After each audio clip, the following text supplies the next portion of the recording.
What's going on, guys? So we are back out here with the Concession trailer restoration project. If you've been following along, you'll know we've done some pretty significant yet kind of simple upgrades. New wheels and tires. We replaced the horrible steel wheels with super bad rotted tires out with some brand new 13-inch aluminum wheels with some Lodestar tires. These are from Carrier, and Carrier is a pretty good brand, so these are not bad tires. They're the OEM replacement size, so even though it's a 13-inch rim, you really can't fit anything larger than that because your clearance up here is limited to that right there, and anything larger would likely scrub anytime you go over a bump. Up front here, we have a spare tire. I also have a battery because we're going to be doing some testing today of the wiring, which we've talked about. We installed a new trailer valet front tongue jack. This is super cool. It's rated for 2,000 pounds, and it also has the ability for you to use a drill chuck to make it go up and down really quick. Today's project, again, is going to be electrical based. We want to make sure that this strange wiring situation is addressed. We have this one with 4 leads inside of it, and then we have this one with 2. The 7-way on this, or whatever it was torn off before my buddy acquired this trailer, so we are in the process of discovering a lot of things about it. That said, though, today should be a pretty interesting video because the next thing we're going to do is going to be a mixture of cosmetic improvement as well as functional improvement as we tackle replacing the lights. And as a bonus, we found a hidden surprise, which is pretty cool. Anyways, hope you enjoyed this video. Hang tight. I'll be right back.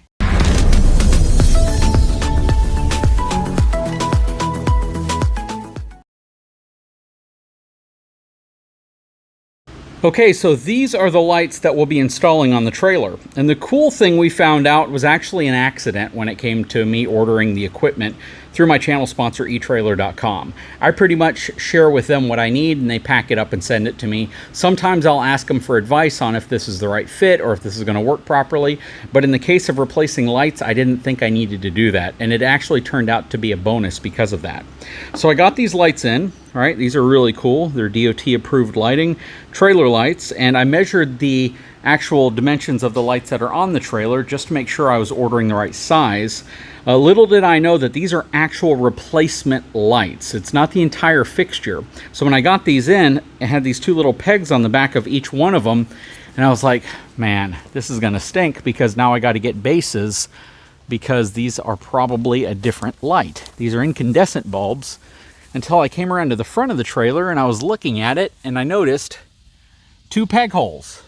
So the peg holes on the back of these, believe it or not, fit directly into those holes and the lights snap in place. So basically you push these things on and they snap on. Now trying to figure out what is up, which I'm assuming you just read the text and that hopefully is going to be up, these should essentially just snap into place. So that is a really cool surprise. Check that out.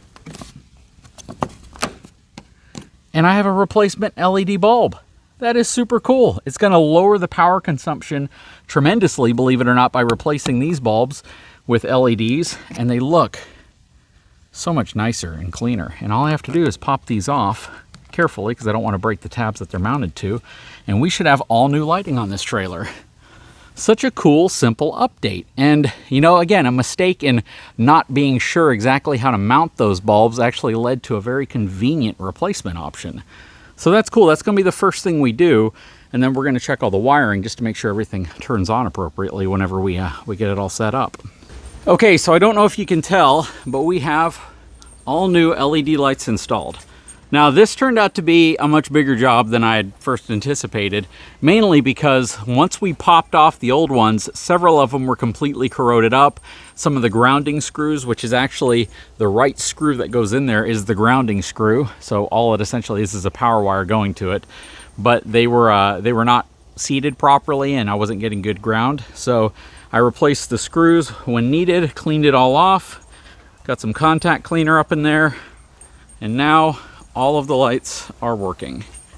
So again, this was a bit of a bigger project than I first anticipated, but this is definitely a very satisfying project because you get to actually enjoy this immediately. You get to see the final result of what it looks like, and that is going to make it look fantastic, at least going down the road at night, because those LED lights look a lot nicer than those old faded, cracked incandescent lights that were in there. But that's the first of a couple projects. I'm still waiting on these bad boys to come in, so we have some replacement lights for the back. The ones that will be going in, honestly, they're going to look very similar to the ones that are here, but they'll be a little bit bigger, only to cover up any holes. It'll have a new foam gasket in the back, and they'll be LED versus incandescent. But at least we got this project kind of kicked off with the new lights. Yeah, we just got to throw some new lights in the back of the trailer and really figure out what's going on electrically with the trailer. I was able to make some progress there. Let me show you what we did. So I brought a little motorcycle battery out that I have. I grounded the battery to the frame. That way, whatever is frame grounded, such as the lights, will be able to feed back to the battery, and we're all grounded to the chassis at this point. Then I ran a power wire, and I probed each one of these first with the test light. So what I did was I'd take my test light, which is I think on the back, I'd connect it to the positive, and then I would simply connect to these connections right here, and if it lit up, I knew that it was a complete circuit, and if it didn't, I knew that it wasn't. So I was looking for non-complete circuits. But we have some progress. That's really cool. We're going to keep trying to probe this thing out to see if we can figure out what the other wires do. Okay, so this was a royal pain in the butt, what we had to do here. The wiring on this trailer has completely been redone. Somebody added trailer brakes to this at some point. It did not have trailer brakes. We found the registration sticker for it. This trailer has a 4,000 pound GVWR, gross combined weight rating, or gross vehicle weight rating. Has a dry weight of 1,200 pounds and a cargo capacity of 2,800 pounds. So this is a very, very light trailer that does not need trailer brakes. I'm wondering if perhaps the original owner may have had a vehicle that maybe was a really, really light duty vehicle, and they were towing this around with maybe like a, I don't know, something really, really light duty that maybe only had about 3,000 or 4,000 pounds worth of tow capacity, and they opted to add trailer brakes to it because this was not originally wired for trailer brakes. So I think everything was added. The reason I'm saying that is because we probed out these wires, which were a pain because, believe it or not, these wires going through here were butt connected, spliced, and rigged to wires that were added underneath the trailer that weren't matching. And it was just a royal pain. Plus, they used a lot of T-taps, and I think almost anybody who does enough 12-volt work knows that T-taps will eventually fail and they're going to cause problems. So we replaced everything out with marine grade heat shrinkable connectors, and we're able to tone everything out now. So we have all of our clearance lights and parking lights in the back. We have our left, we have our right, and that's our ground. So we're going to connect this to a 7-way plug, even though only 4 of the connectors are going to actually be hooked up, which is going to be a much better setup than what they had.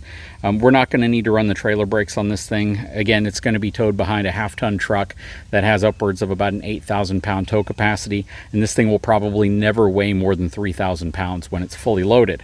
So we're in a better position now. We're going to go ahead and get a plug connected to this. We have all of our lights working. We've replaced our LED lights up top.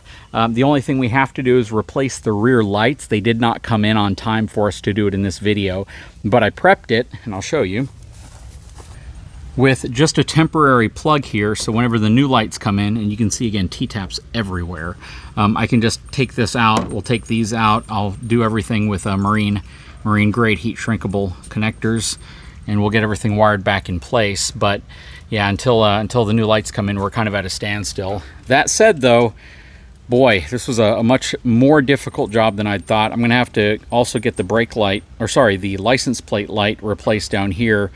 They essentially drilled a hole in the side.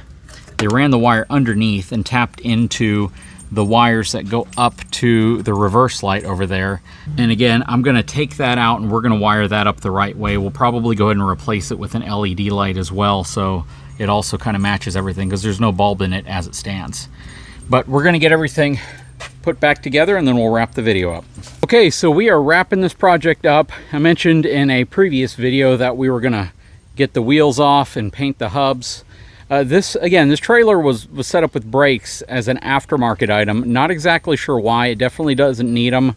We checked the suspension, the hangers, the leaf springs, everything looked really good. Honestly, the trailer structure is actually in really good shape considering how much wear and tear there were on other things like the lighting and the wiring and all that stuff. But I think it really just comes down to whoever rewired everything just really didn't care much about how they did it. And that in itself is a problem, because for future owners or later down the road, you can run into a lot of big issues. That said, we're pretty much done for the day. We have everything connected back. I added a 7-way connector. We're going to test it here in a little bit. We're going to remove this wire right here because it's no longer needed. That was actually for the trailer brakes. We have our trailer valet front tongue jack in place. Nice aluminum wheels, new tires, freshly painted hubs, and they spin freely. We'll probably service all of that in a later video. The lights on the back will be replaced with LED lights once they arrive. They didn't make it in time for this video, but we're able to get every other light on this trailer swapped out with all new LED lights. So we are good to go. Next step real quick is to pull my truck around, and we're going to go and connect to the 7-way to make sure everything works. So this is what you're looking for, all the lights to be on. Now, that light was installed upside down from whoever had it before. So when we get the new lights in, these tail lights are going to be replaced. We didn't get the lights in with all the other lights, but we do have all the LED lights now functional on this thing. And then we'll be replacing these really soon. When we first hooked it up to the truck, we were a little worried because none of the lights came on. And we found out that we had a bad ground underneath, so we had to install a new ground location. But everything looks really, really good. Very, very cool to see a lot of things going on. First of all, we got the center caps in there now. We got the hubs painted black, so you no longer see those nasty, ugly hubs, or at least drum brakes. Aluminum wheels, new tires, LED running lights. At night, this thing's gonna look fantastic because all you're gonna see is the lights. But whenever we get the backlights on here, I think we'll be ready to rock and roll with the next phase of this project. And it's getting one step closer. What's nice about it now is that the turn signals work, the brake lights work, all of the clearance lights work, and all we need is the license plate light, and this thing will be legal to tow. Well, once it's registered, but the whole point is getting it inspected so it can be registered, and we'll be one step closer to having some good stuff cooked in here. Anyways, guys, I sure hope you enjoyed this video. If you haven't had a chance, please take a moment, subscribe to the channel so you can stay in the loop on what's going on with the concession trailer, and if we decide to wrap it, if we decide to paint it, if we decide to put logos on it, and where you can find it if you want to pick up a snack from the BTBRV collaborative etrailer collaborative food trailer. Very, very cool. Guys, big shout out to my channel sponsor, etrailer.com. Without them, we couldn't have done any of this, and just a huge, huge supporter of projects like this. Definitely have to give them a big shout out. Again, guys, if you haven't had a chance, please take a moment, subscribe to the channel, give me a thumbs up. We'll talk to you again very soon.